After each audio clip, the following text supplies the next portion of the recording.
All right, we are live. Hey, welcome everybody. Welcome to the Curse of Oak Island and Beyond live stream. I'm your host Jeff Freeman, and right over there is Jack Campbell. How you doing, Jack? I'm doing fine, Jeff. How are you doing?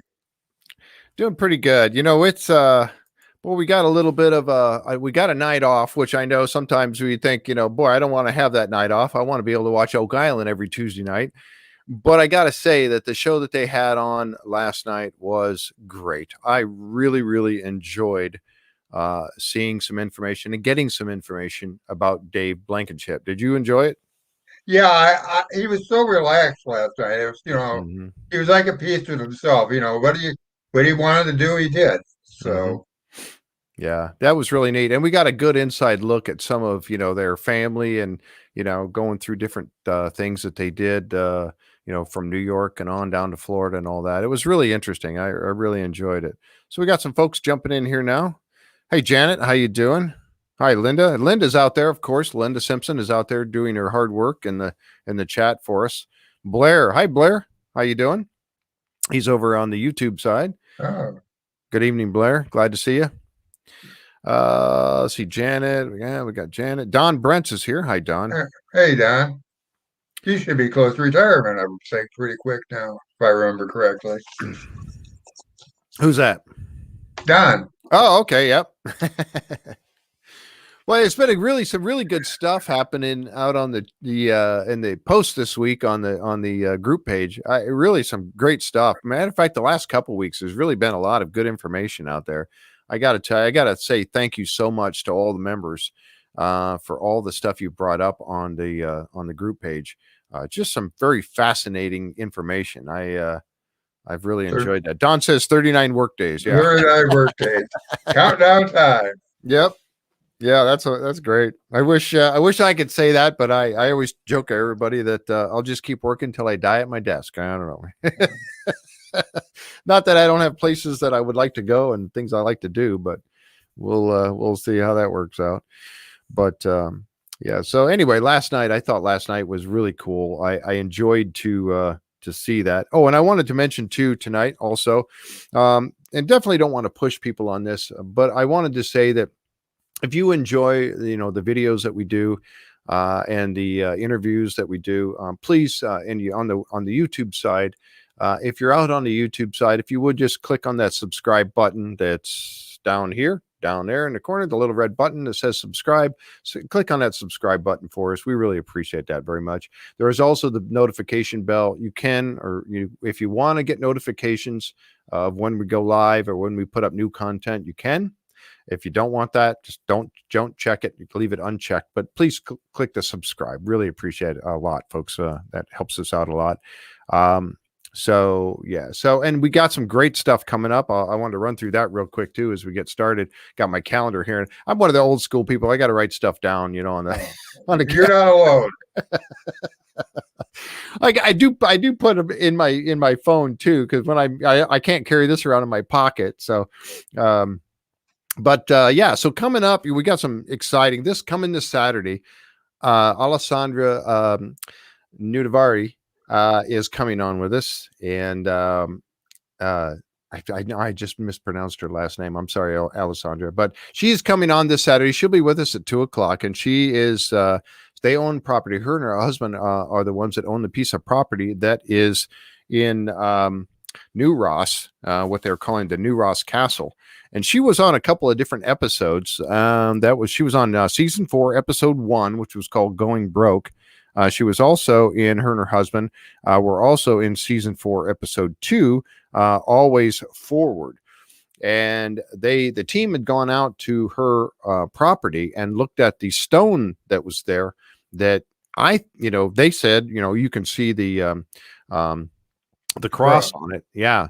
The petit cross. I know I'm saying that wrong.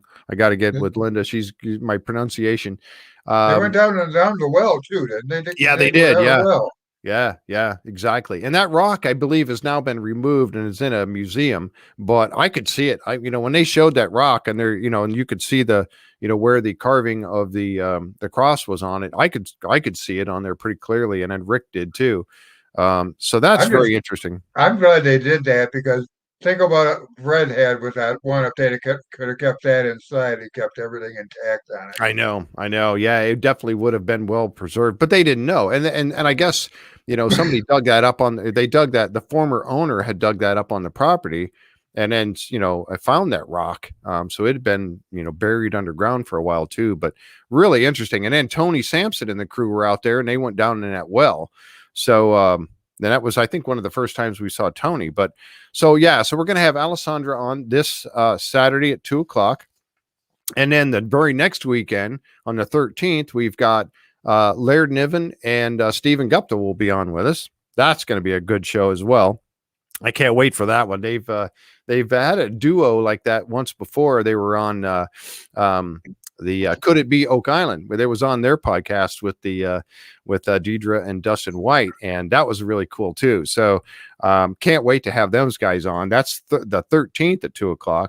And then the end of the month, we have Tony Sampson coming on. That's the 27th at 2:00. We have Tony Sampson coming on. And again, another one. I just cannot wait. I got questions for all of them lined up, and I know that Linda is going to be putting out for you guys. She's going to put out a little thing out here to say, please come on and give us your questions, and so we can kind of get them written down ahead of time.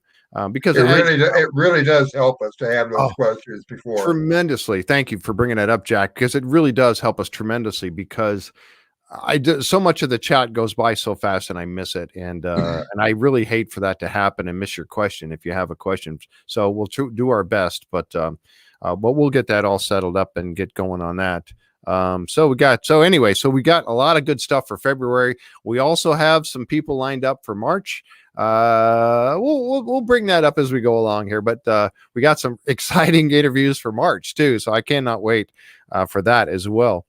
Let's see who else we got logging in here. Joe's with us. Hi, Joe. How you doing? Let's see here. Pate. Oh, pate. The pate cross. Thank you, Linda. Linda's always helping me with my pronunciation. I'm so bad at it. You'd be lost without that. I know. She does, and she sends us these little emails. I know how to pronounce names and stuff like that, because I blow it every time. Let's see. Chuck Bryant's with us tonight. Let's see. Oh, okay. Let's see what else. Who else is here with us tonight? Chuck. Tom Burns is there. Tom, how you doing? Anne Marie is here tonight. Hi, Anne. Pam Block. Pam's with us. Janet, of course. Joe. Oh, man. Thank you all for coming. Wanda's with us.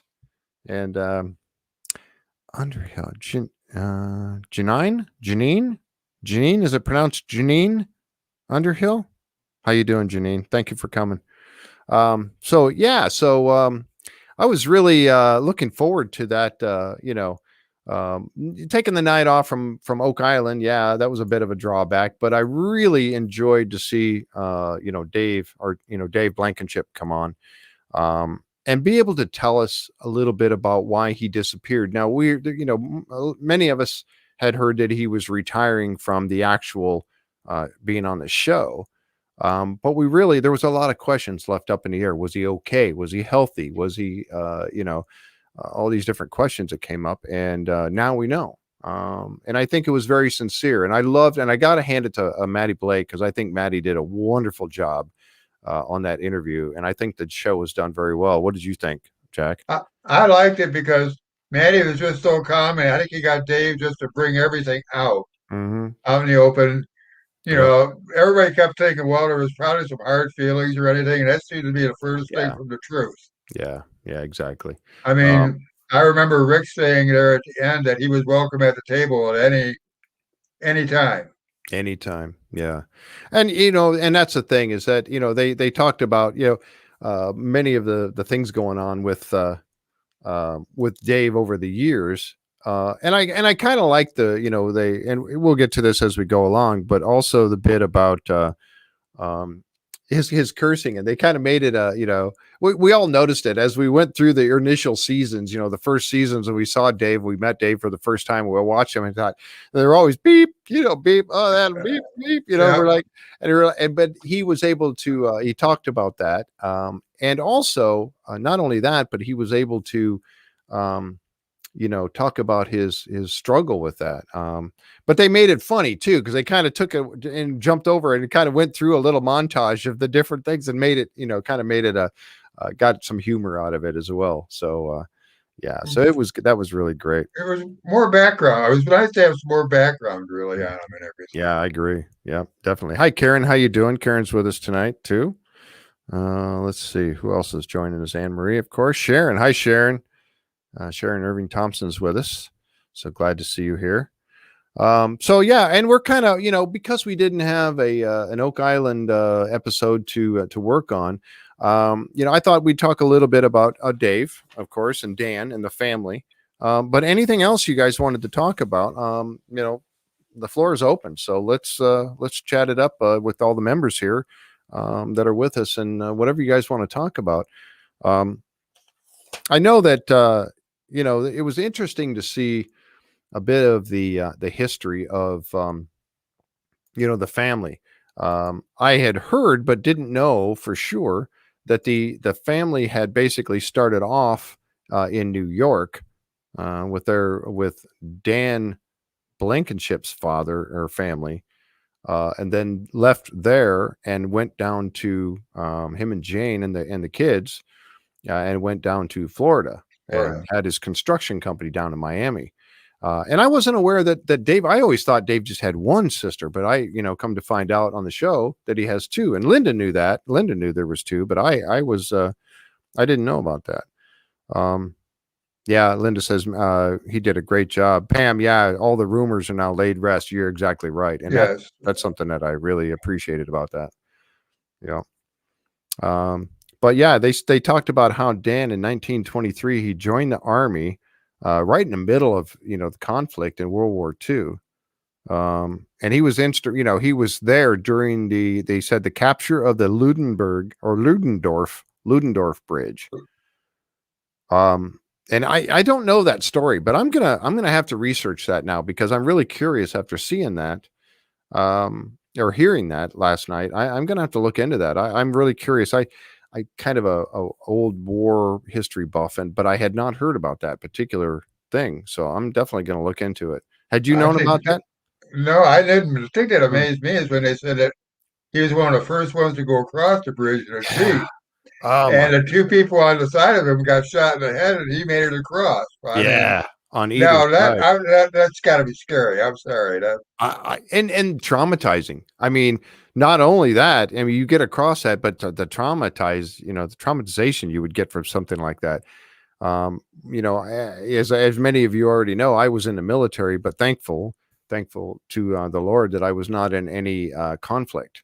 When I was in the Navy, actually, the Ayatollah Khomeini had the hostages in Iraq, and I was over there off the coast of Iraq for a little while, but no conflict. But I can't imagine having to go through something like that, and having the people on both sides of you, friends, people you knew, getting shot like that. That I don't know. I just can't imagine that, and having to deal with that over the years as well. Hi, Virginia. How you doing? Virginia's with us tonight. Dave's Summerfield. Hi, David. How you doing? Thanks for joining us. But what it was, I was curious about Dave and his absence. So now the mystery has been solved. Yeah. Exactly. Yeah, you're exactly right. And that was nice to see, and a tribute to his dad, because, I mean, as we know, Dan, Close to 70 years. Yeah. Oh, I know. Between the two of them. Yeah. Oh, yeah. Between the two of them, absolutely. And the thing that Dave had said on the show too was, talking about he wished that they could have found something significant to give them detail, answers before his father passed away. And unfortunately that didn't happen. But yeah, so that I completely understand. Oh, thank you, Pam. I appreciate that. being able to be able to show his dad. But they showed that scene. I think it was actually in one of the earlier drilling downs, the repeats, and they showed that scene where they brought that little coin to them that they found in the swamp. And I'm at a loss for the name of that coin, but they brought him that little coin. Right. And did you seen the look on Dan's face when they handed it to him and they were talking about it, and it was that Spanish coin, right? Right. And And the validation that it gave him that, hey, I was right all along. Oh man, just seeing the look. I mean, he almost came to tears there, I think. Thank you, Wanda. He almost came to tears, I think, at one point there, looking at that, because that was the first, true evidence that he was able to hold in his hand. And you think about that, of all the things that Dan had found. I mean, didn't Dan found the scissors, right? The wrought iron scissors. And Dan had seen a lot of things on camera, and Dan actually just could not get to them. Yeah, and yet, Linda's got it up here. Murray. Here we go with this pronunciation again. Marividez. Vedes. Marie. I'm terrible with the pronunciation. I'm Spanish. Oh, yeah. Saving. Watch. Wanda said, "Watch the last part of Saving Private Ryan." Oh, okay. Is that in there? That the bridge part, was that in there? Oh wow. I'll have to check that out now. That movie is hard to watch. Saving Private Ryan is a hard movie to watch. Oh. Some of the war movies just yeah, Don says the coin with the 8 on it is easier to say. Yeah, thank you. That's what it's the coin that had that little 8 on it. That's it. Yeah. Yeah, Jenny says same thing. Marvetti. A Maravetti coin. Yeah, okay. I think it was what they called it. Something like that. Oh, Mara D. Let's see. Somebody said Mara D. Who said that? Wanda said Mara D. Spanish. Mara D's. Okay. Mara D. Okay, Maravetti. Is it Maravetti? Maravettis. Everybody's coming up with different ones here. Maraviti or boy. Yeah, something like that. But anyway, just to see the look on hi Ruby. Hi Ruby, how you doing? Glad you're here tonight. The look on his face when he showed him that. And like that was about just a couple of years before he died, or the year before he died, if I remember correctly.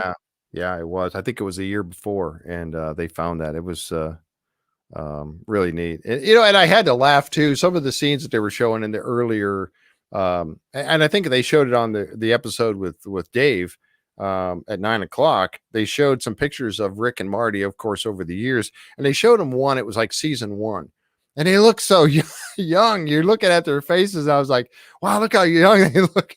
It's when they first got out on the island. Kind of funny. When they showed Dave, when he showed that coin to Dan, even look at his, but the look of their faces was like, hey, this is for you. I mean, exactly. Yeah, exactly right. Maravidi.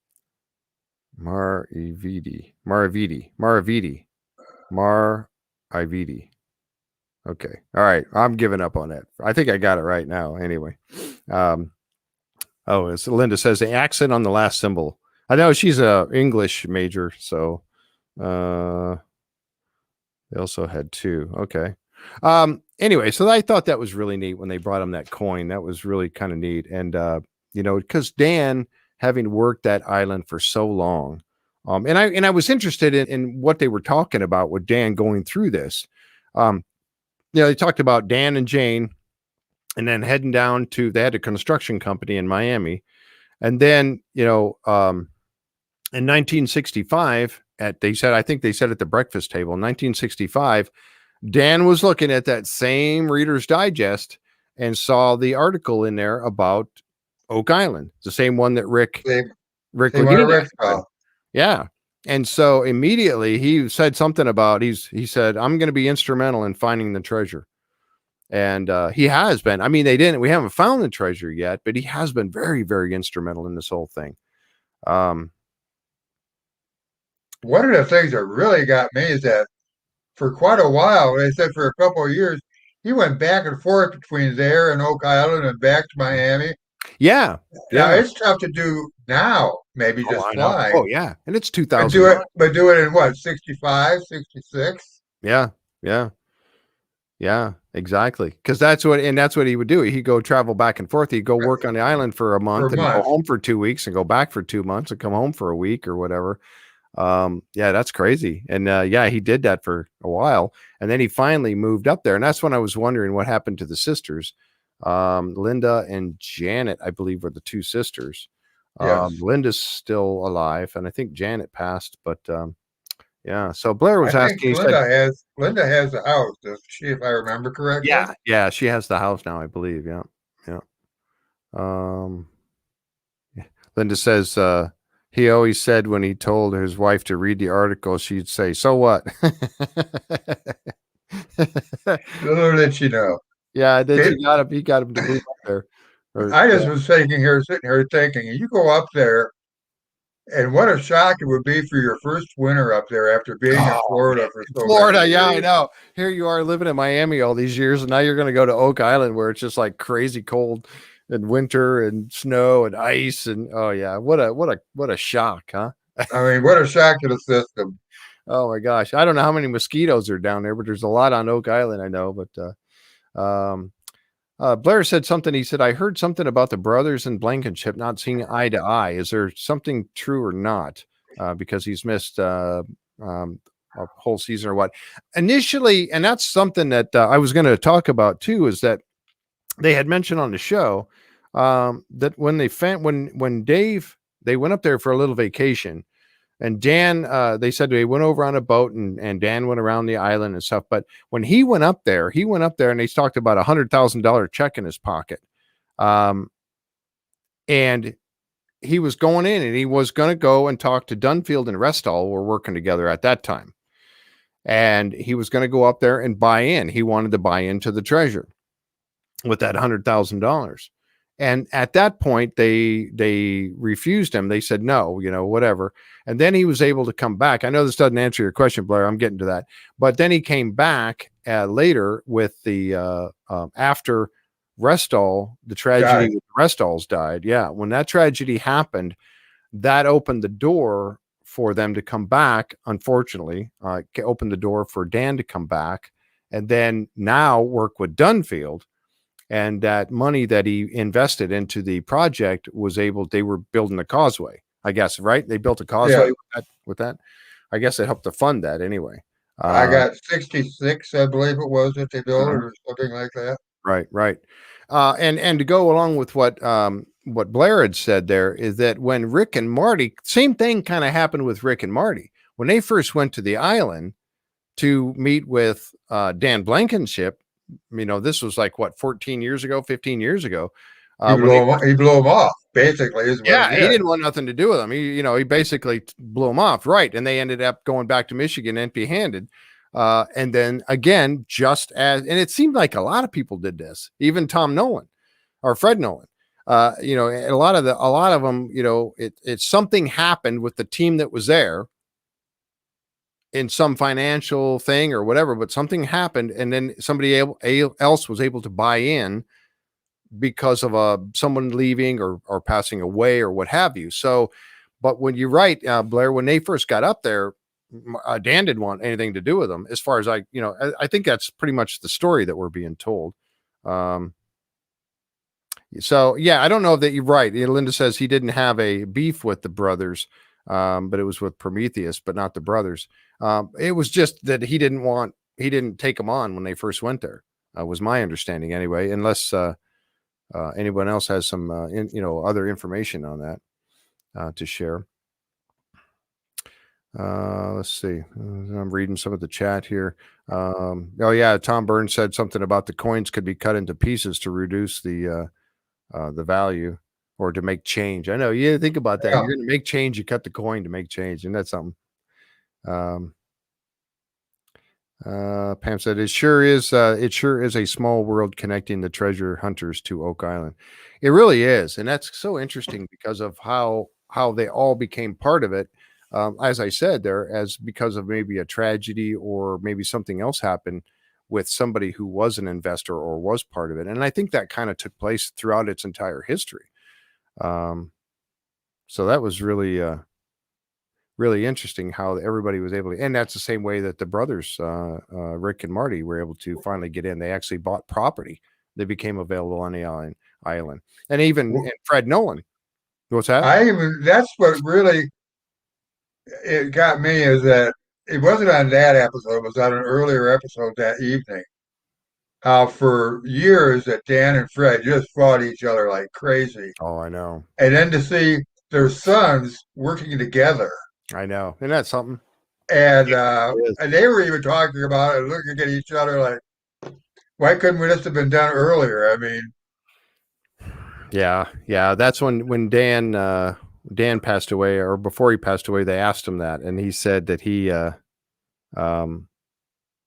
said that he one of his regrets was that him and Fred could have worked together better. And if they had, like you said, if they had, what could they have accomplished together?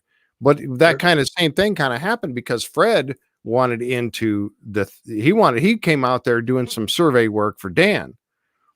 And then he wanted to get in on the deal, and Dan didn't want anything to do with it. So then Fred ended up buying property. Yeah, he bought those pieces of property that were encompassed a lot of the swamp, or almost all the swamp. And he bought that property. And then, of course, they worked together at first, and then he drained the swamp and all that. And they were working together. But then, you know what? And I guess it's that whole thing about the treasure and the secrets of the treasure. Just kind of, people don't want to give up what they know. They don't want to. Two strong-willed people. Mm-hmm. Absolutely. Yeah. Let's see. Yeah. So Nova Scotia is known as the Canada's ocean playground. Imagine what to convince them to move. Yeah. Yeah. Imagine that was convince them to move. Yeah. Can you imagine, Tom, though? I mean, to go up there in that cold like that. I mean, any of them that went up there. Oh my goodness. That just, and the rest of us living on the island in a little shack and all that. Maybe we saw the episode where the younger brother came out there. The youngest son came out there and was walking around looking at that little shack that they basically lived in while they were there. Man, hi Barbara, how you doing? Barbara's here with us tonight. Thank you, Susan. But yeah. So anyway, but I thought that was pretty neat. And you know what? And how about this, Dave? I was going to say California, the Florida surfer. Huh? How many? I didn't know that. Did you know that he was a surfer boy? That amazed me. I mean, and he was. I mean, you look at him. I mean, he was like, he had the long hair, he had the body. He was a surfer. He was just, nice tan and everything. I mean, that's and then here it is. Mom and dad taking off, and he asked him. He said, "Well, what do you know?" Because he said, rather than the kid leaving home, mom and dad left home. And then Maddie asked me, yeah. And he said, what Maddie asked him, he said, what do you think about that? How did you take that? He goes, it was great. He's living there at the house and Surf City. Yeah, that's what Pam says, Surf City Dave. And he had the house. So he was paying the mortgage on the house. He's living in the house and he's surfing all the time. I mean, what kind of life is that? That's awesome. But, so, I mean, I don't know. How many of you thought or knew that bit about Dave? I didn't. I had no idea. And he was, it says he was 16 years old when Dan told him that, he was interested in, that's when he had first heard about the island, I guess, when he was 16 in 1965, when Dan read that article, And then I guess, let's see, in 1966, I was reading that Dunfield gave up at that point, and that's when Dan brought in Dave Tobias to work with him and finance basically. And then Tobias couldn't actually stay on the island. He had to, go do whatever it was, run his business. And he had Dan there as his, basically his Scott Barlow, his project manager, to get everything done on the island for him and continue the work. And David Tobias was funding it. So that was pretty interesting. Let's see. Oh, Barbara says, great show last night. Wish they would have showed my favorite scene when David dug up the truck tires in the mud and Rick gave him a hard time. He had to walk back. Oh yeah, they got stuck. They got stuck. Oh, that's right. Yeah, yeah, that's They right. got stuck in that one scene. I remember that. Yeah, that would have been would have been pretty funny. That's Next hilarious. time I'll drive or something like that. Yeah. Yep. Oh man, that's funny. So yeah, there was quite a few of the things that I mean it was neat to see, and then the tragedy that I guess Dave had gone through the divorce down there, and that's when Dan had said all right, time for you to come on up here. Hi Harla, how you doing? And Dan had said, okay, Dave, it's time to come on up, leave Florida, and come on up here to Oak Island and work with me. So he did, and then after that, he ended up staying, and he got involved in everything with his dad, and ended up staying, and worked with him. But I found it, and I knew this bit about Dan early on. They talked about his whole thing looking for 10x. But that whole thing with dowsing, and I'm still the dowsing. I know I've seen people do that looking for water, looking for wells. Right. Dan was able to tell that there was a shaft or a chamber 225 feet underground by dowsing. I mean, that I have seen somebody do it before, but I don't have the feel. I mean, I don't know quite. I can't understand by electric pulses or yeah, I don't really know. I mean, it has to be some kind of electrical thing. I don't know. I mean, and I'm sure we probably have some of our members out there that know more about dowsing than I do for certain, but that just seems, I mean, how in the world does that possibly work to be able to tell you that there's a chamber 225 feet underground? And he pinpointed it, and he knew exactly where it was. So once he knew that, he went over there. They drilled a regular well pipe down there, and they hit a chamber, and then they sent that camera down there, and then they were looking around inside this chamber with that camera, and that's when they seen the different things. Then they knowing that there was definitely a chamber down there, they started putting the smaller pipes down there in the ground. And I think that was probably, I think it was like a 2-foot pipe or maybe a little bit bigger than that. It wasn't that big, the first one. Wasn't that big. Yeah. And then going on. But that whole dowsing thing, man, that just blows me away that he was able to find that. And again, it's one of those things I guess I would like to research a little bit and find out more about how that dowsing is supposed to work. But you're right. I mean, what else would make the two wires cross like that other than something electrical? That's what I'm thinking. It's got to be electrical. I can't explain it. I wish I could, but I tell you, one of the things that I learned last night that I never knew before is that Wade went and did the big hole, and they went to the big dig, and they used to get those railroad cars and weld them together to go down to connect everything. Right. I had never. Could you imagine buying those and coming and taking them off and welding them and then trying to put them in the ground? No. And how would they get them down there? I mean, we've seen, Vanessa and her team out there, Rock Equipment, going out there with the oscillator that's basically going back grinding them down and pushing it down. How in the world was Dan? I guess they put the first train tanker, cut off both ends and put the first one in there, right? I guess. And then they must have dug a hole and put it in there.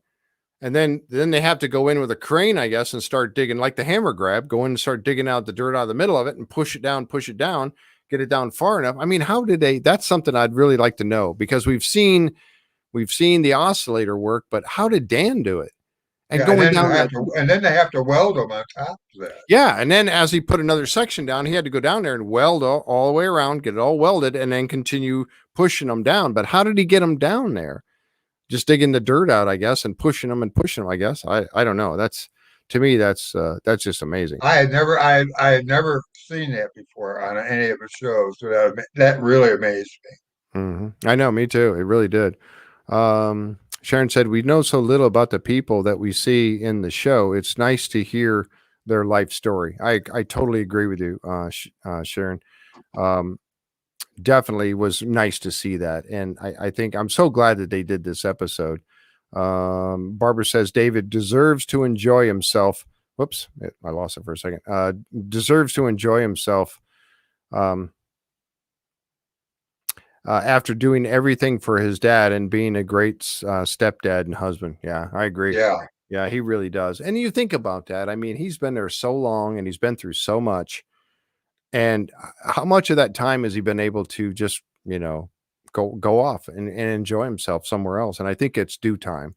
Yeah. I can understand it, and we know he'll come back because um, he I think that gets into your blood, and you could tell that it was in his blood too, to keep continuing searching. So he'll be. Well, I think we haven't seen the last of Dave Blankenship, and I think when they go back into C10, we're going to fight him around. Yep, you could be right. I think you're right. Yep. Linda said her granddad did dowsing, I guess, and always thought he was just lucky to find water. Yeah, I don't know. Yeah, I'm not sure about that. Pam says they were ahead of their time with that camera when they sent that camera down into 10x. Yes. Yeah, definitely. And you realize he's been married 41 years, and he met his wife at the inn over there, right up there, where they went to dinner. I thought that was kind of a neat she was thing. she worked at the restaurant where they At the would go restaurant where they went to on eat. Sundays or something. They would go to the restaurant. Yeah. Jenny said Amazon sells one that purports to find gold. What's that? I missed what you were talking about. Dowsing? Are you talking about dowsing, Jenny? Let's see. I'm not sure. Let's see. We know so little. Yep, true. Let's see. Wanda said we don't know, but people have been doing it for thousands of years. That's so true. They have been doing it for thousands of years. And so it's if a person knew what they were doing, it's a proven technique, but I'm still blown away by how it works. I really don't know how that all works. And it's not everybody that can do it, just certain people. Right. Yeah. So why is that? Why is it certain people only that can do that? Tom said he's seen it done for shallow wells, but 200 feet deep is amazing. Yeah, that just blows me away that he was able to pinpoint that chamber down there, 225 feet underground, and then turn around and hit it. Jenny says, yes, a rod for dowsing. So apparently Amazon sells one that purports to find gold. Well, let's get that thing over there. Let's get that baby on Oak Island. That's right. They need it. They need it to find some gold over there. Let's see. Linda says dowsing doesn't have to be done with a wire. It can be done with sticks and branches. I've seen it done with a Y branch, and the way they hold it, with their hands the other way, and it bends. It'll bend. So that would take away the whole electricity side of it right there, wouldn't it? So if it's bending, but again, why? What in nature is causing that to happen? That just amazes me. I'm going to have to do some research on that. Maybe the currents would make them cross. Yeah, but again, Wanda, what about and I just thought of that too. I had forgotten that they used sticks. Linda's always there to remind me of these things. Thank you for that very much. But they used a stick, a Y shaped stick, and it would bend down when it sensed water below. Yeah, somebody said a willow branch. Mm-hmm. I can't think of who. It doesn't give me a name. It just says Facebook user. Joe says, go ahead. Somebody says yes, a willow branch they used. Mm-hmm. Yeah, Joe said in my experience, dowsing is spiritual. Mine move when I ask questions. So you've actually done some of this stuff, Joe. Interesting. Wow. And maybe you would, if you could share some of that, your information with the group on that. I'd really like to. I'd really like to know. Post something out about that. I'd really like to know because it just fascinates me that works. And like I said, we know that it has over the course of time. We know that it has worked. So because they found wells, that's how they used to. Right. That's how they found wells out in the West and everything else. How did it work? I mean, it's proven technology, but yet I'm mystified by it. Let's see. That's oh yeah. Let's see. Tom said that's the way I saw it done. Has to be a certain type of tree. Dan and the guys dug it by hand from the bottom. So they went down inside the casing and dug it by hand, and I guess that would let the casing drop deeper. Is that what I mean, they'd have to have something, maybe weight on it. I mean, those tanker cars weigh a lot. So if they're digging down there, it would fall down as they dug and fall down as they dug and fall, I guess. Man, just think of the work that involved to do that. That's just I mean, we're not talking days, we're talking years. Oh, absolutely. How long did it? I don't know how long it took them to actually get the all those train cars down into 10X, and they never did get all the way down because he ran out of money. Remember? He got down to 181 feet, I believe. I think I had in my notes. Yeah, I think you're right. Yeah, and then the smaller tube that we know that the divers went down in later with Rick and Marty had to go down into the big train cars. They went down in that for a ways, and then they had to go down inside the smaller tube, which was that 2 or 3 footer that they had put in there as well, and that went further down. But again, how in the world did they get that all set down there? It just amazes me. Let's see here. Yeah, that's interesting. Janet says, yeah, dug it from the bottom. Yeah, very interesting. Tom says, love the crown mug base that lights up. Oh, yeah. That was neat, wasn't it? Yeah, that little. And the batteries were out too. I got a kick out of that. Yep. Yeah, and when you put the glass on it, he'd say, put the glass on it with crown in there, ice or whatever, and then you set that on there and it would light up. That's really cool. And that's neat that he would save those things that people sent him over the years, And I thought that was a really neat statement. And people would see him somewhere out in public and go, I know you. And then he's thinking, no, you don't know me. You know who I am, but you don't know me. That's so typical of, something that he would say. But, that's in that they confirmed for all of us, talking to all the cast members and stuff that talked about him, confirming that he was just really a nice guy. He really was a nice guy, or is, I should say, is a nice guy. Yeah. And he did a lot of things on the island. He had a bad hand, if you remember, they were talking about too. And that's that accident that when he went through that accident. And I was always I wasn't sure exactly what had happened there. But when he went through that accident and he was thrown 40 some feet, 46 feet, he said, and he got thrown back first into the windshield of the crane.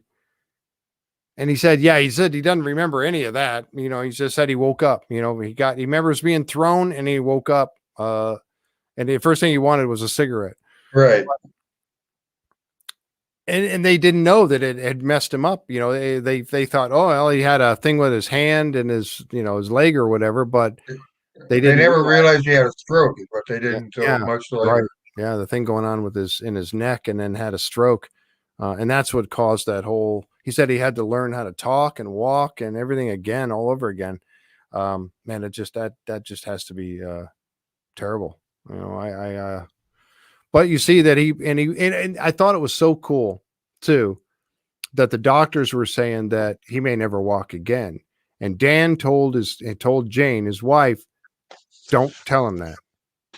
Do not tell him that, because then he would have it in his head that he's never going to walk again, or he's never going to get use of that. But yet he has, and he persevered. So by not telling him that, he kept fighting for it, and walked out or went out in 6 weeks or something like that. He walked out of there with a walker in 6 weeks. That's amazing. Yeah. Crown mug, a new kind of nightlight. Yeah, and then another one sent him that little necklace with the crown thing on it, crown mug. That's pretty funny. And then the people sending him the little bottles of crown that he had up on his on his on the shelf Yep. there. Yeah, yeah, that was really neat. But that was really cool. Yeah, Don said a willow branch was what they used. Yes, a Y-shaped branch. They say it has to do with the person's. Tom said, yes, a Y-shaped branch. They say it has to do with a person's electricity. Okay. And we know that there is electrical, properties in a person's body that's been proven and registered, but that's very interesting. So it has to do with that. I gotta look into this more. Yeah. One of the things I know he talked to Maddie about was that I know Maddie had been over there for dinner. I know his wife had been on him for quite a while. Hey, you got to slow down. I mean, these Mm-hmm. 12, 14-hour days. And the nice thing is they sat down and they decided together. I thought, well, that's good. I mean, there was no back and forth or anything else. They sat Mm-hmm. down, talked it out, and that was it. Yep. Yeah. Tom says, yeah, you undermine, and he's getting back to where I was talking about putting his casings down, his train cars casings that he was using. Tom says you undermine it and then allow it to slide down. That's the only way I could have figured to. Janet says the cables held it up until they lowered it, yeah, and let it slide its way down. Joe says I use 2 copper rods and they cross or go outwards. So they would go either out or come in and cross one another. Dowsing is the type of divination. Yeah. And Don was talking about the accident. What a horrible, and it would have been. Can you imagine getting thrown like that across there? And then, just amazing that he was able to persevere. And it kind of messed him up. He had the stroke, obviously, and then had to learn everything. And that's where, and they said on the show, he said he never cussed before. He was never a person that was known for cussing, and yet that just came out of him after that happened. It came out, and he started cussing, but again, they made light of it and they kind of made a joke about it. We heard all that when he was going through the show. As we watch the show when they beep him out and stuff. See, people think that because they've met. Oh yeah, yeah. Linda says people think because they've met 3 or 4 times they're buddies. Yeah, I know. Yeah. I was talking about that. I was telling Linda about that. We were talking about that yesterday, and I said, yeah, I met Josh Gates. From the Discovery Channel and the shows that Josh has done. I met Josh Gates, and I got a picture with him, but I don't know him and he doesn't know me. So I can't say, oh, I know Josh Gates. No, I met him once and there was 150 people there to go meet him and get a picture taken. He has no clue who I am. I don't know him. Yeah, that's pretty funny. The people we've met over the years. But that was funny that he said that. Oh, you don't know me. Let's see. That's exactly. He was business. He was a welder. Yeah. He was a welder. Yep. And that's what he did. He went up there to with his card, his certification for welding. He went up to Nova Scotia and started. After Dan ran out of money and they were no longer working on the island to continue the search the way they had been, then Dave knew that he had to go out and get a job, and so he had to support the stepchildren and his wife. So he went out and started working as a welder. Yep. He was in charge of 14 people, I believe he said, if I remember correctly during the show. Yeah. One of the jobs he had, he was actually, he had a crew of 14, he said. Let's see. Yep. Welding. He said he worked as a welder for years. Let's see. Sharon said, Sharon says, wow, I should go do some finding water. I should do good finding water.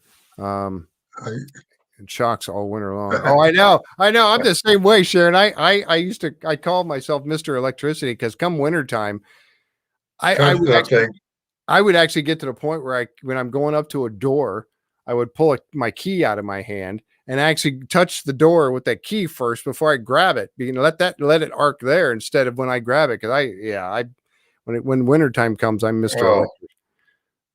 I've actually popped a few things, touching them with my hands, a little electronic device, and get a shock through it and ruin it. Oh yeah, electricity is interesting. I get a lot of shocks of metal. Me too. Oh yeah, especially dry weather. Yes, the dry weather is what does it for me. Yep, exactly. It really does. Tom Burns says, glad to see Dave kept a piece of the action as part of his deal. Yeah. Yeah. Yep. I agree. Yeah. And Susan agrees with you too. Yep. Let's see. Oh, thank you, Linda. Welders are so very important. My dad took welding classes and at 70, and there's not enough of them. And that's so true, Sharon, is the fact that, and we kind of talked about that before about the trade skills, plumbers, electricians, welders, Framers. machinists. Yeah, those kind of skilled jobs like that are going away. People don't want to do that anymore. They'd rather be a computer tech or networking, work with computers and software and stuff like that. They don't want to go out and learn how to be a plumber or electrician or a welder. I did the same thing when I was going through high school. I went to the skill center in the UP when I lived up there, and we spent half of our day at the skill center, and I did welding, and I had to pass train and then pass. I got certifications for doing overhead and and all the different types of welds, and also with cast iron. I actually passed my certification for doing cast iron welding. But you're right; those trade skills are going away. People don't want to do that anymore, and they're sought after now. They can make really good money if you're willing to be the person that does that kind of stuff and gets get your hands dirty. But people just don't want to do that anymore. And they don't want to be out in the weather either. Yeah. I mean, I've done roofing. I've done a lot of different jobs. And in the wintertime, roofing, well, even on a hot summer day or even in the wintertime, roofing is a tough job. Wanda says, Dave sounds a lot like my dad. Don't tell him that he can't do something because he will do it. Yep. Yeah. And that's the way my dad was. I mean, my dad was a master carpenter, worked construction most of his life after he was raised on a farm when he was younger, and then became a master carpenter and made some beautiful, beautiful stuff. This my dad did. But again, it's one of those skills that unfortunately, people just don't want to do. And that was the thing about talking to Carmen last Saturday. Again, blacksmithing. Blacksmithing is a trade that's, we're seeing a rise in it a little bit now, thanks to the TV show, Forged in Fire. People are seeing that what these guys can do in 2 hours.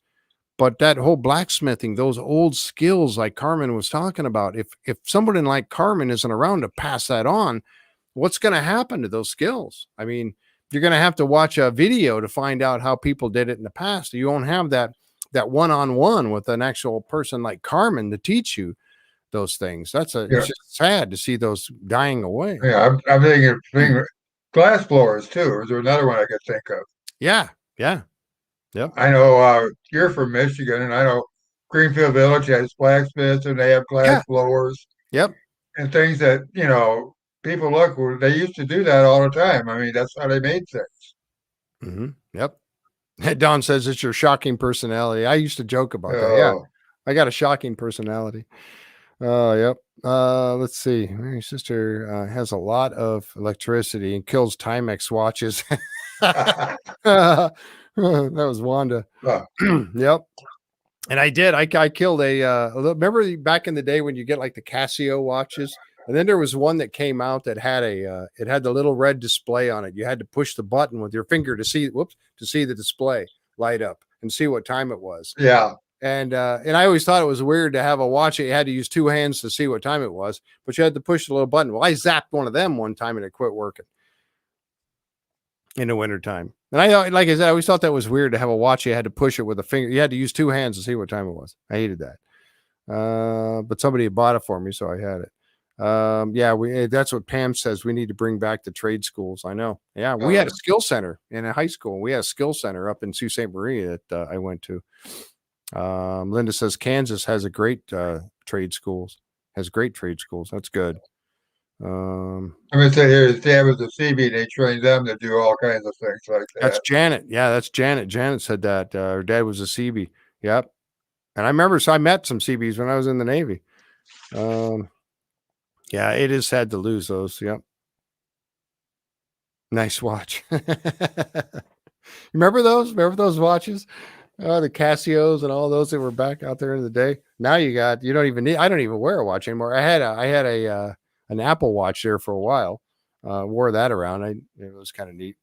But both my boys that used to work at Apple, so yeah, they got me all into the Apple devices. I'm retired, so I don't care about time half the time, Jeff. I don't know Yeah, you about don't you. care. Yeah, my mom used to have this clock that hung on the wall that somebody had made over the years. She did a lot of craft shows and stuff, and she had this clock that hung on the wall, and all the numbers were down mixed up on the bottom of it, somewhere on the bottom, and then the time that the hand still worked, and did their thing, but there was no numbers around the clock. They were all jumbled at the bottom and stuck on the bottom of the board, and it says, who cares? But Because you're retired, you don't care anymore. Janet says, how about the Swatch? Remember the Swatch? Yeah. yeah, That was a big deal back then, the Swatch. Yeah, that was pretty my funny. grandfather had a pocket watch, and I thought those were the greatest things. Yeah. I had a pocket watch. I didn't, it wasn't, we got it going. We had to take it to a repairman. He had to replace had it cracked. One of the jewels in it was cracked. I think it was an 8 jewel watch and a pocket watch. And we got it working and got it fixed and got it working. And that was really neat. I had that for many years. And then my mom.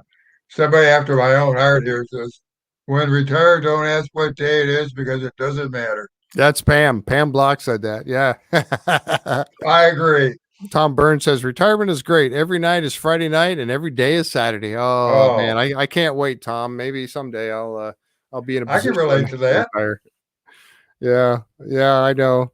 But and I've talked to a few folks, obviously, that retired, and they said, I'm so busy now that I'm retired. I don't know how I had time to go to work.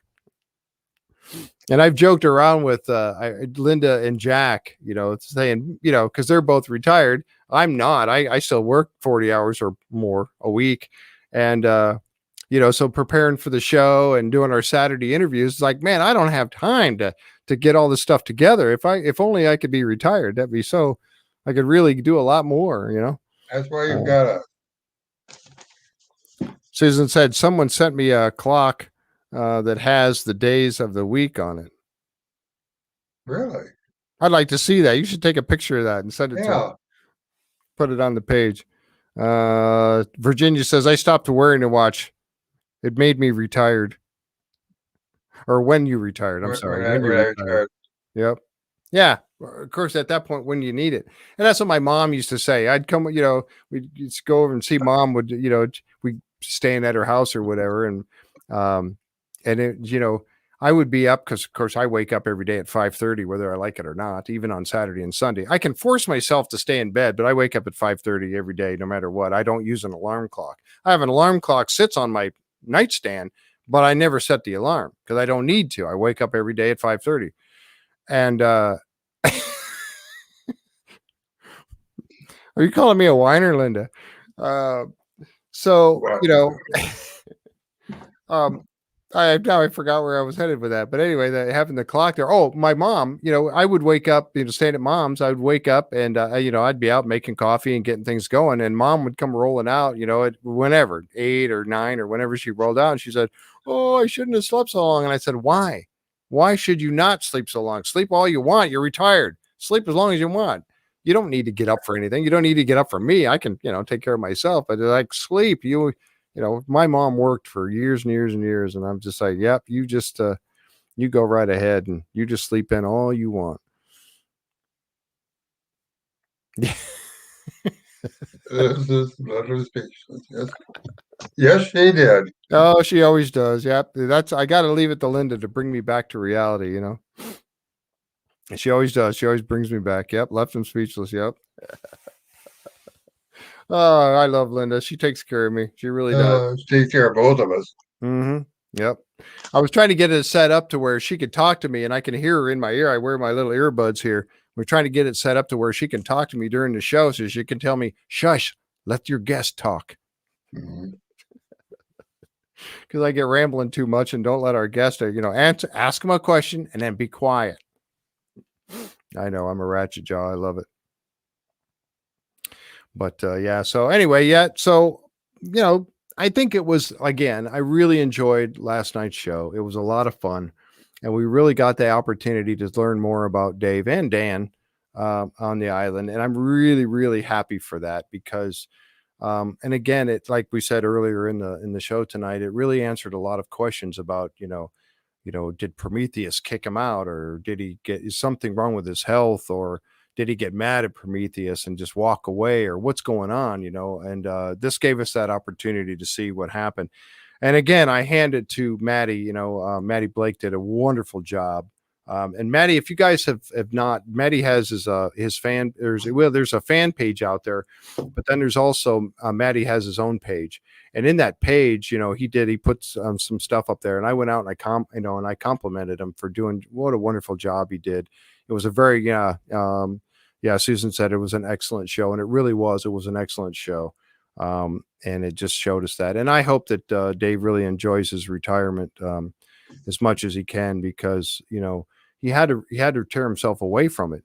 And you think about that too with Marty and Rick, because Rick, I think is he 69 now, so he's going to be 70. I think Marty is 64, if I remember correctly. Yep. And I know that they talked about right, because he's the younger brother, and they talked about. And I don't know where we heard this, and I don't know how much truth is behind it. I'll throw it out there, but again, I don't have anything to back this up of who told me this, but they were talking about doing another 3-year contract, and Rick was a little bit on the fence of it because he was thinking, I don't know if I want to, not, that Rick is going to continue on Oak Island until he drops or he gets too old that he can't do it anymore. Darn well Rick's going to continue. It's whether or not he wants to continue with the show part of it. And he was I think he was debating about whether or not he wanted to do another 3-year contract. Marty's 65, according to Barbara, he's 65. Okay. So, you think about that is that, everyone deserves it at some point. You're right.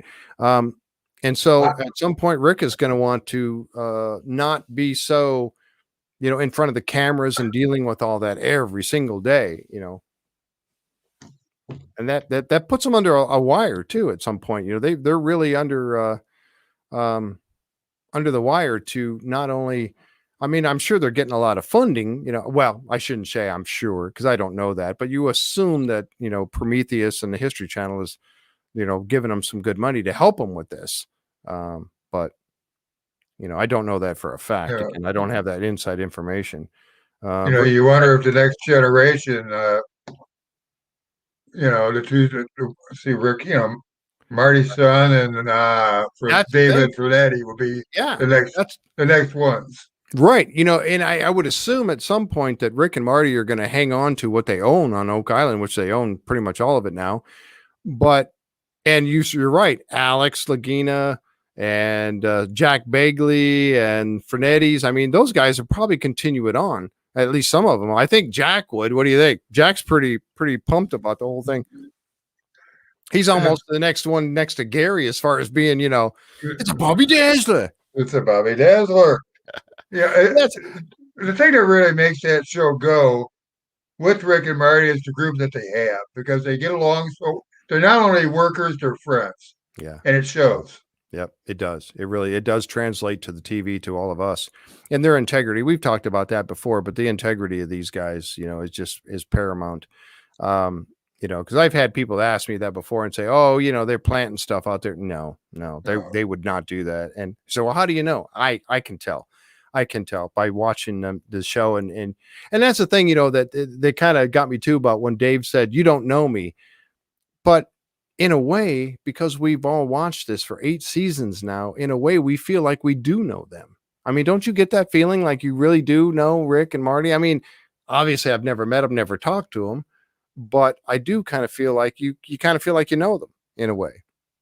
It's like when you see the transformation from Marty till now, from when he first started out, where he really didn't believe much went on there. Mm-hmm. And now to see that transformation over the years to where he says, yeah, definitely something happened here. Yeah. Oh, absolutely. Yeah. Rick was the one that talked him into it. I mean, he got him fired up about it, and he talked about when they were kids and they used to go digging around looking for treasure when they were kids. So it was kind of in their blood anyway to want to do that. I mean, most kids, do want to do that, but, dig and look for treasure, and, you Treasure Island and all that kind of stuff. But yeah, it was Rick that really got this whole thing rolling, and then got, pulled Marty into it. Alex is running the winery. Oh, Pam said Alex is running the winery. Alex is, but he's on the island most of the filming. Yeah, I think you see Alex is always there. Well, not always, quite a bit. I mean, it's Jack Bagley's always there for sure. Peter Fanetti's there for quite a bit of the year, though. He's still in school, if I remember correctly. I think somebody said. Mm-hmm. Let's see, we can live to be 169 is young today. To best to keep moving. Yep, I agree with you on that. Yeah, oh yeah, I did kind of want to talk about that too. About next, the episode that's coming up next week. They found that lock, and that was the thing about having Carmen on. Here I had Carmen Legg on, and we had set that up about a month in advance of what day he was going to come on with us. That worked out for him.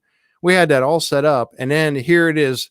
We see the promo come out of them finding that like a padlock in the muck in the swamp, and then they found that what he called a cabinet lock, and I've got a couple pictures of those, and also that ring bolt, and we couldn't really ask him about it. He said that they found. He said we'd have to.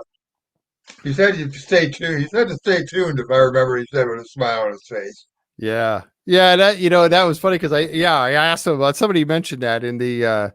Somebody had mentioned that in the group postings, had mentioned something about when I had asked him about stuff that on the island, and he got that big smile on his face, and he was like, "Oh, I can't really talk about that."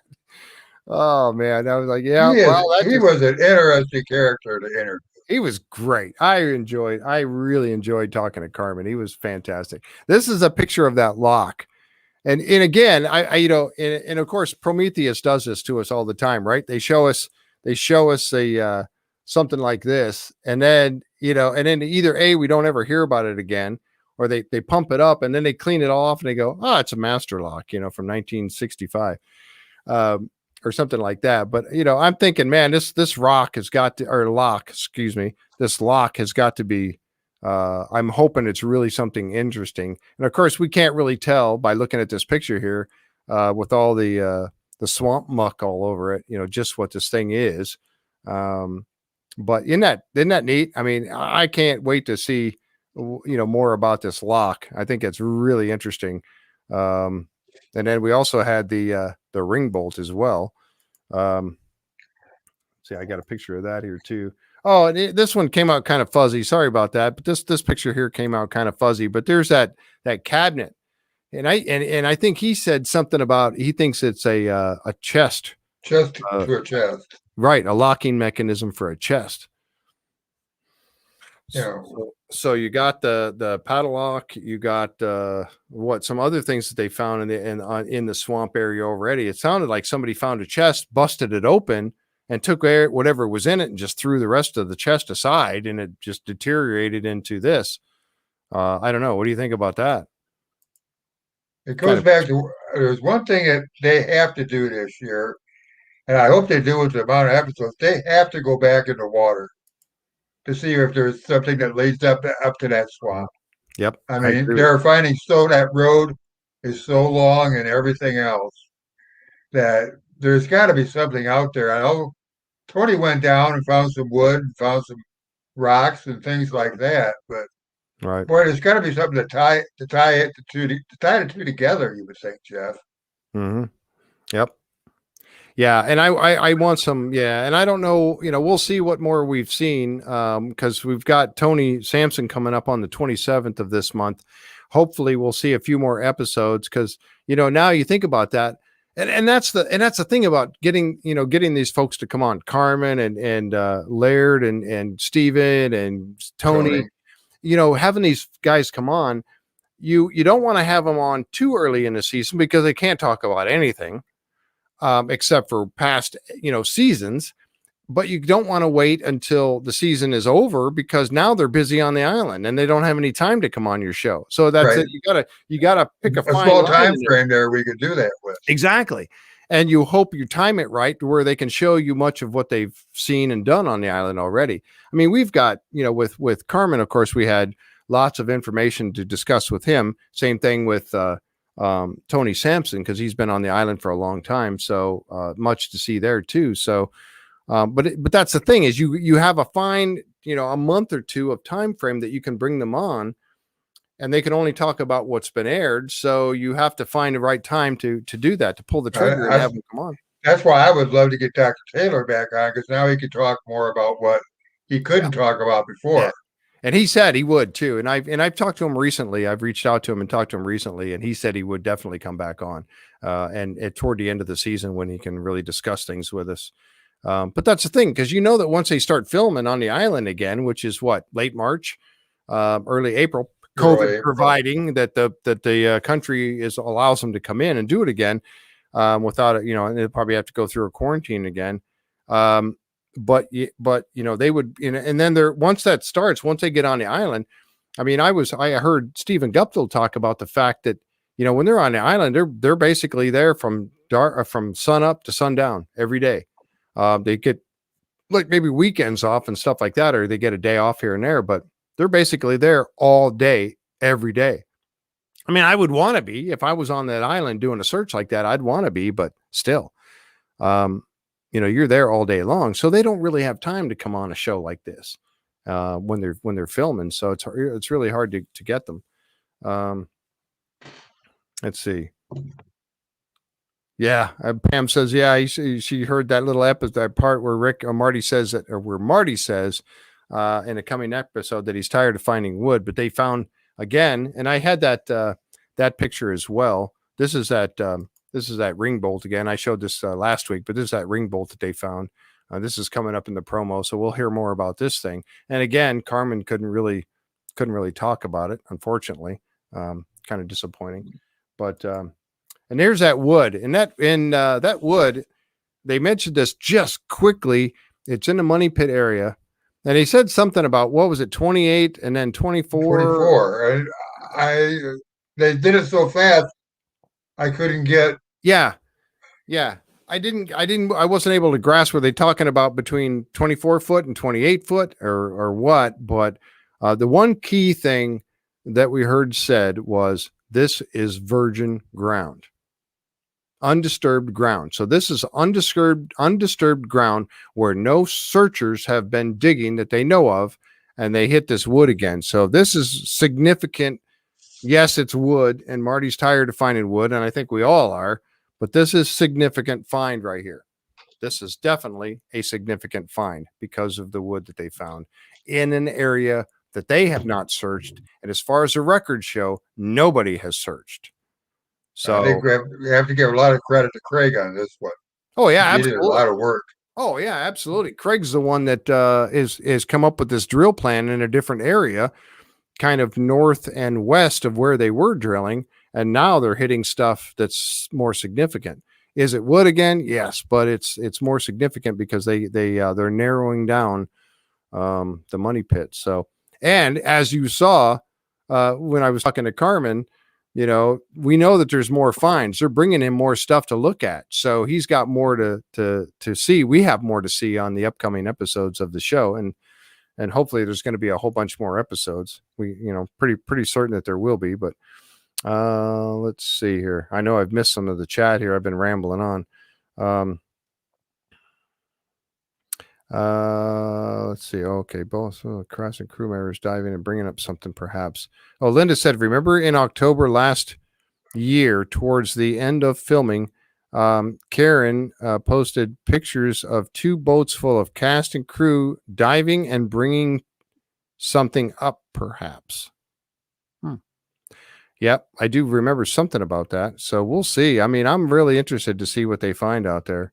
You're talking about John Fernetti and their stuff. Let's see. Yeah. It would. Linda said, replying to Janet, wouldn't it be fun to have Doug or Charles or Paul Troutman come on? And, Oh, and unfortunately, I don't know that that's ever going to be possible. Maybe somewhere down the road when they're not on the island, because we've reached out to some of them on the Oak Island Tours team, and they just don't get themselves involved in going on people's shows to do this kind of thing, which, we understand that. I mean, I totally understand their reasoning behind that. And they get a lot of requests, they would. Yep. Anyway, so there's that wood. And then of course, we had a shot of Mr. The lock. And then that piece there, I'm sorry, that's so blurry, but that's one of the pieces that Carmen was looking at there, a cabinet or a chest. He called it a chest lock mechanism. And then we got Scott Barlow. We don't see Scott over in the blacksmith shop too often. No, you found him at the money pit more than anything. You don't see him going on excursions anywhere, and heading off and leaving the island. So it's kind of neat to see. I grabbed this picture real quick because look, Scott, he got to leave the island. That's awesome. But anyway, so we're really looking forward to next week. I am, because we're going to have some more finds in the coming weeks. I think that'll be interesting to see. Let's see. Looking here to see what else we've got. Let's see. Oh, Linda says she's going to dig up Karen's pics from that, and she'll probably show us and put them on the group page. Group page. Mm-hmm.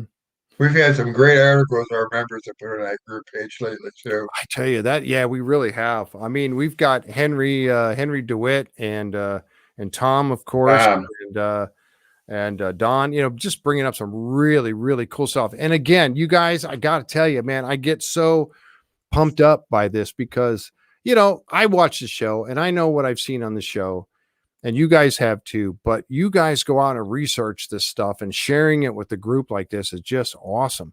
I mean, it really is very interesting. And then we had that little thing going on about the star-shaped fortress or forts that were built. And then there turns out to be, there's one in downtown Pittsburgh, or there was right there on the point in Pittsburgh. And they had the star-shaped, and it was built by the British, had a star-shaped fort right there on the point. And I saw that, and I saw that post go by, and I was reading, about what was found, and I clicked on the links and went out and read some more information from the links. And then I saw that bit, and that's what keyed me right there. I'm like, there's one in Pittsburgh. So, so I grabbed that picture and threw it on there. But I can't thank you guys enough for putting that stuff out there.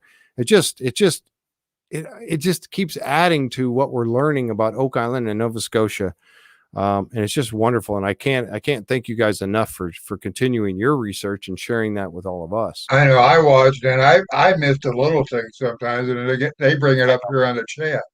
Yep. Yeah, I do too. I miss some stuff. Of course, I've told you I work, and so so much goes on during the day, and then when I get home at night, I try to go back and read as much as I can, and I end up missing a lot, and I apologize for that. But Linda doesn't. She reads it all. Linda's just, she works so much. I can't imagine how many hours per day Linda spends on this group alone, keeping everything going and all that. She's the hardest working woman that I know. We'd love her to death for it. Let's see. The group is the only, this group is the only place I can talk and read Oak Island. Not a single person I know has ever heard of it. I know, isn't that something? There's a couple guys at work that are actually they're members, and they do watch the show, and we do talk about it at work. I get a chance, so I do have some people that I can talk about it with. But it's like you said, a lot of people I say, they say, oh, you do a live stream. What's that on? Oh, it's about the Curse of Oak Island TV show, and they're like, Curse of what? The what TV show? The Curse of Oak Island. It's like the most popular reality TV show on TV today. You're like, yeah, just History Channel. No, I've never seen it. I'm like, okay, never mind then. Never mind.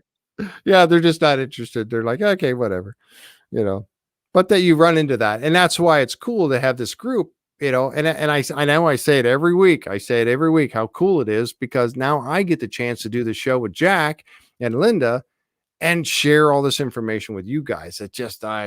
that's what makes it so much fun and interesting for me. And that's why I really appreciate all you folks so very, very much to do the research you do. Anybody else have any comments, questions, things that you saw on the show last night or coming up that you want to talk about, or even past stuff? And again, I give a shout out to our friends in some other groups that we've been working with, Deidre and Dustin White, and their Could It Be Oak Island, and their trivia show they did. And again, I went out there to do the trivia, and then I ended up on a phone call, and I ended up not being able to do the trivia. So I think I answered one question. Oh, this one I missed it. I missed it until the very end, and I got in and I answered the very last question. I got it right. Woo! But those guys are awesome. They do a wonderful job. They do a wonderful job. It is fun. It's completely different. They do a little wrap up of the show. So if you guys haven't seen it, give them a look out there at Could It Be Oak Island. It's a different style show. I mean, it's a different style, and it should be. I mean, that's what makes it unique and fun. They have a really fun show, and we really they're about 30 years younger than I am, at least. Yeah, or more.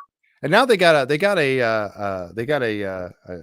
what do you call it? It's a hunt or a search or the gnomes. Yeah, the gnomes. They've and they were just out in Vegas, so they did that too. But they're just a wonderful couple, and they've made some great contacts on the island. They've had some great interviews with people. So if you haven't checked that out, go give them a look. It's really cool. And there's other good groups out here too that have some really good information about Oak Island, and I'm part of those groups too. I go out and read their stuff when I get a chance, and look at, because each group has something unique to bring to the table, and so why not be part of it and see what they have. So no problem with that.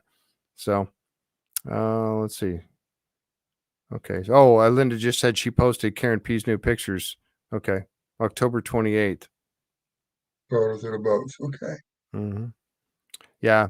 Tom Burns says, Could It Be is great. If you haven't watched it, it's worth your time. It is. It really is. And they do a great job. We like them a lot. We've become very good friends with Dustin and Deidre. We have.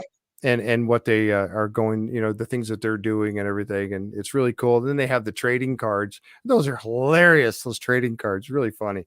But again, like I said, if you haven't seen them, you should give them a look. And also, and I'll let her talk about this next week, Alessandra, that I'm going to have on as a special guest on Saturday at 2:00. She's done some interviews also. So, and she's out on YouTube. If you, she did one with Carmen that I watched before we did our show.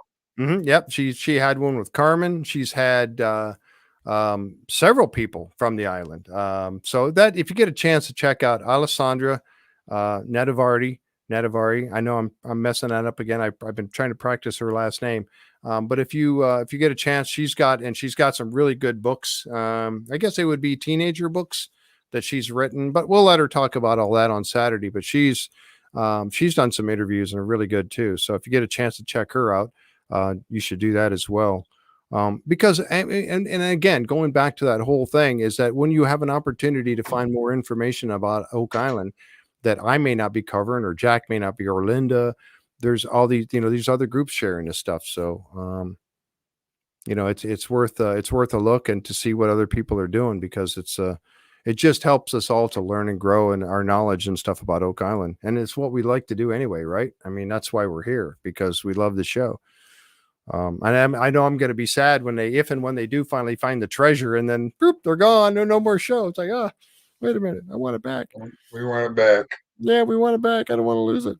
But there's other stuff out there too that we're kind of, I won't say too much about it yet, but we got some guests coming up in March that it's kind of interesting. It's related, very interesting and related to Oak Island, but it's kind of an offshoot of Oak Island.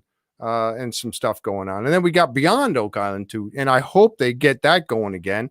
We've talked to Christian Roper, who I had on, was one of my first folks that I had on to interview. He was the first show for Beyond Oak Island, if I remember. Yeah, he was on the very first episode of Beyond Oak Island. And Christian, I've been talking to Christian Roper, and he's wrapping up some stuff, the documentary that he's working on, going back to the lake in his Lafitte and the lake there in Texas. Lake Hendricks, if I remember correctly. Yes, thank you. Yeah, Lake Hendricks. Yep. So, and he wants to come back on at some point and give us more detail about what's been going on with that. So he's working with Prometheus right now on some new stuff too, to see where they're going to go with that. So that's really interesting. Let's see. So yeah, a lot of interesting stuff coming up, but we all know that someday Oak Island is not going to be on the air anymore. We hope that's, four, Always. 4 or 5 seasons away from now, but we don't know when that's going to happen. So, but there's a lot of interesting stuff out there too. Yeah. All right. So, all right, folks. Well, I'm going to get ready to wrap it up here. We've been on about an hour and a half. It's been great and a great fun as always again. And again, it was really, I really want to hand it out to, and applaud Prometheus and the History Channel for what they did with Dave and Dan Blankenship and giving us that look into their lives, or through Dave's eyes on the island and the things that he's been through with his life and his accident that caused him to have the condition that he has now, and that he was able to overcome it and then still get out there and work hard and welding and just doing all those kinds of things. It was really nice to see that and get us a better perspective on Dave. So I really wanted to say, great job, Prometheus, and the History Channel for doing that show and for bringing that all up front and to us all. So that was really nice. And again, thank you, members, again, so much for coming out and joining us here. We had a pretty good crowd tonight, and I can't thank you enough for coming and being here and we just have great members. We just have great really, members with great chat. I know, and I really appreciate you all, and the folks over on the YouTube side and Twitch. We're simulcasting over there as well for you folks too. Thank you for being here tonight. Again, really appreciate it. And if you're out on YouTube, please, even if you go out later on and you're looking around at some of the stuff, because all the videos that we've done are all out on YouTube as well as in our member page on Facebook. But if you do go out to Facebook, or I'm sorry, go out to YouTube, as the little banner here says on the bottom, you can search by looking for JFree906. And if you would, please subscribe. You don't have to do the notification, but we ask that no charge. Yeah, no, it doesn't. You do have to be a member. You have to sign in, I think, to YouTube to do that. And if that is something you don't want to do, that's great. Please don't bother getting involved in that. But if you already are and you don't mind to subscribe to the channel, we really appreciate it very, very much. And again, thank you so much, Jack. Love you to death. Glad you're here with me as my co-host. Hey, it's been fun, Jeff. And Linda, thank you for what you do out there each and every day and what you do for this group. And Jan also doing our synopsis and all that. Again, thank you too for all the hard work you guys all do to make this. This group. I'm going to give a shout out to Brenda Dixon for doing that map. Yes, Brenda. I think she's at work right now, but she's got a map that's got to have so many pins and everything in it right now. Yeah, she does. She's been working on that. I guess who's been helping her with that? Tom's been helping her with that. And that's what an undertaking, because guess what, folks? We're up to 1,600 and I forget the number. I think it was 1,620. I think it's 1,620 members. And in what, 3 months? This is phenomenal. I am just blown away by how this group has grown and the activity of the members. You guys are phenomenal. I really can't thank you enough for joining us and making this all happen. So, all right. So I'm going to quit blathering on here and then call it a night. Thank you so much for being here, you guys. And you all have a great evening. And we will see you Saturday, hopefully Saturday, 2 o'clock for Alessandra. And we're going to go and get a great look at her life and the new Ross Castle, the information that they have for that. So, okay. So hope to see you here on Saturday. All right. Have a great week, folks. See you later.